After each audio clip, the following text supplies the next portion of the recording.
मोक्ष, पाखी और यश केशवपुर गांव के मेले को कवर करने के लिए केशवपुर जाते हैं, लेकिन उनके साथ वहां कुछ ऐसी डरावनी घटना होती है जिसे वो पूरी जिंदगी नहीं भूल पाएंगे।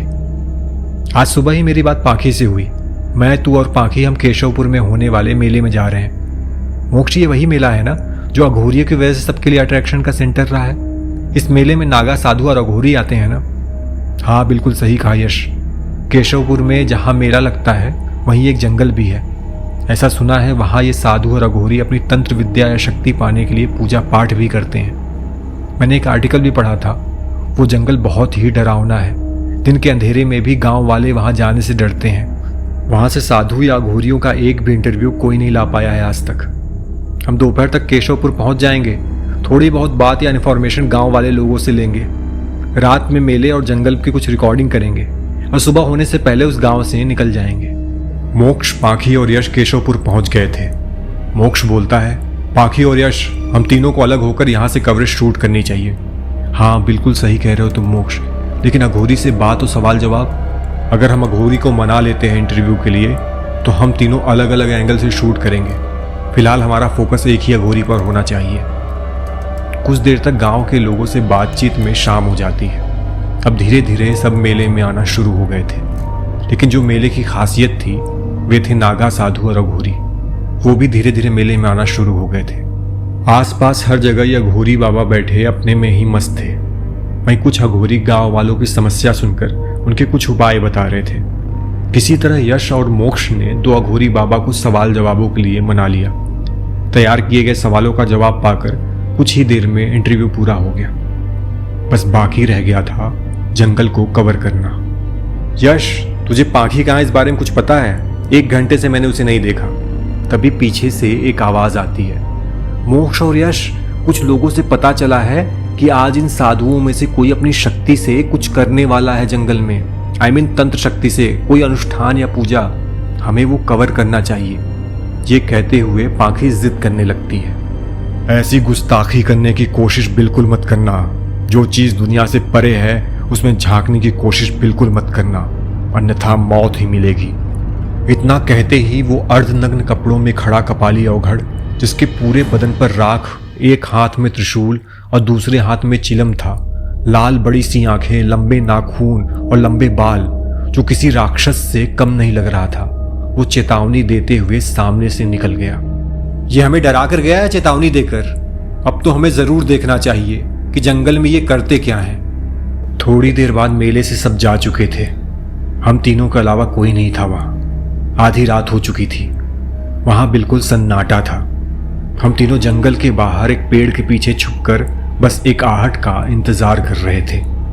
तभी आसमान से एक रोशनी या तारा जैसी कोई चीज दिखी, जो आसमान से सीधे जंगल के अंदर जाती हुई दिखी। मोक्ष ने कहा, वो रोशनी जंगल के अंदर की तरफ गई है, हमें चलना चाहिए। हम तीनों धीरे धीरे जंगल के अंदर जाने लगे। कुछ देर बाद एक अघोरी, वो भी उस रोशनी की तरफ भागता हुआ दिखा। उसके ही पीछे एक आदमी और औरत भी जंगल के अंदर भागते हुए दिखे, लेकिन ये दोनों उस अघोरी की तरफ नहीं बल्कि अलग दिशा में भाग रहे थे। पाखी और यश, तुम दोनों उस आदमी और औरत के पीछे जाओ, उन्हें कवर करने की कोशिश करो। मैं इस अघोरी के पीछे जाऊंगा। पाखी और यश उस आदमी और औरत के पीछे भागते हैं, मोक्ष उस अघोरी के पीछे। वो अघोरी कुछ ही देर में मोक्ष को मिल जाता है।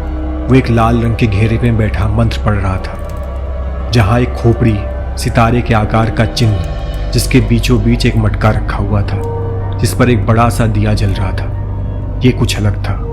मोक्ष छिपते छिपाते अघोरी के बिल्कुल पीछे खड़ा था। बिना देर करते हुए मोक्ष वो सब कुछ रिकॉर्ड करने लगता है।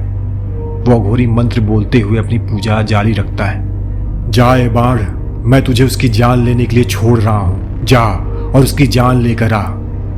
उस अघोरी के इतना कहकर शांत होते ही एकाएक वो मटका ऊपर आसमान की तरफ उठने लगता है। उसमें जलता हुआ दिया 2 भागों में बट गया और उस मटके से अलग होकर आसमान में मटके के आगे चलने लगता है, जैसे वो मटके को किसी तरफ जाने को ये बता रहा हो। ये सब मोक्ष की इमेजिनेशन से बिल्कुल हटकर था। ये कोई छलावा तो नहीं है या फिर मेरी नज़र का धोखा। रिकॉर्ड करते हुए मोक्ष के रोंगटे खड़े हो जा रहे थे, लेकिन वो बिना डरे सब कुछ निडर होकर रिकॉर्ड कर रहा था। मटका बहुत ही धीमी चाल से आगे बढ़ रहा था।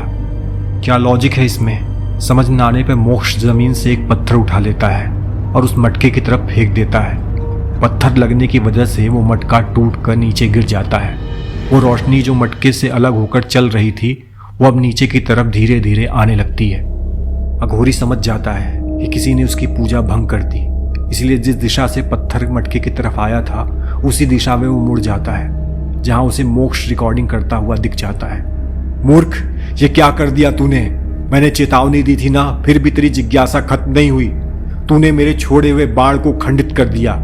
ये जान के बदले जान लेता है। इसने मैंने अपनी पूरी शक्ति याद लगा दी थी और तूने इसे खंडित कर दिया। अब ये मेरी जान ले लेगा। उस अघोरी का ऐसा रूप देखकर मोक्ष समझ जाता है कि उससे कोई बहुत बड़ी गलती हो गई है। वो भागे या क्या करे कुछ समझ पाता उससे पहले ही वो अघोरी मोक्ष को श्राप दे देता है। जा, मैं तुझे श्राप देता हूँ। आज के बाद तेरी जिंदगी आम इंसान की तरह नहीं रह जाएगी। तुझे अतृप्त आत्माएं जो तुम इंसानों को नहीं दिखाई देती वो सब दिखेंगी। तेरी जिंदगी आम न रह जाएगी। हमेशा डर और दहशत के साए में तू घुटेगा। अघोरी मोक्ष को इतना कहते ही सामने से आती रोशनी की तरफ देखने लगता है। वो रोशनी सीधे उस अघोरी के अंदर प्रवेश करती है। एक तेज प्रकाश के साथ आंखें चौंधिया जाए ऐसा उजाला हो जाता है। मोक्ष की नींद खुली तो उसे ऐसा लगा जैसे वो बहुत दिन से सोया नहीं है। मैं अभी हॉस्पिटल में हूँ लेकिन यहाँ तो कोई नहीं है। मोक्ष कमरे की तरफ देख रहा था कि उस कमरे के बाहर एक बुजुर्ग महिला दिखाई देती है। सुनिए, सुनिए, कौन है आप? ये कौन औरत है और इस तरह मुझे क्यों देख रही है? मुझे चलकर देखना चाहिए। मोक्ष कमरे से निकलकर उस औरत का पीछा करने लगता है। ये औरत तो मुर्दा घर की तरफ जा रही है। क्या प्रॉब्लम है इसकी? देखना चाहिए आखिर मुर्दा घर का क्या माजरा है। यही बड़बड़ाते हुए वो मुर्दा घर के अंदर पहुंच जाता है, जहां वो औरत ठीक उसके सामने पीठ कर खड़ी थी। यह औरत तो किसी पुतले की तरह खड़ी है और बॉक्स को घूरे जा रही है। पास जाकर देखना चाहिए। अपने आप बड़बड़ाते हुए मोक्ष उस औरत के एकदम पास पहुंच जाता है। वो औरत एक बॉक्स को देखे जा रही थी। बॉक्स पर लिखा था मॉर्ग्यू 20। उस औरत के इशारा करते ही मोक्ष ने मॉर्ग्यू को खोल दिया। जैसे ही औरत मोक्ष की तरफ पलटी, उसका चेहरा और उस लाश का चेहरा बिल्कुल एक जैसा था। ये नज़ारा देखकर मोक्ष डर गया और जोर से चिल्लाकर बेहोश हो गया।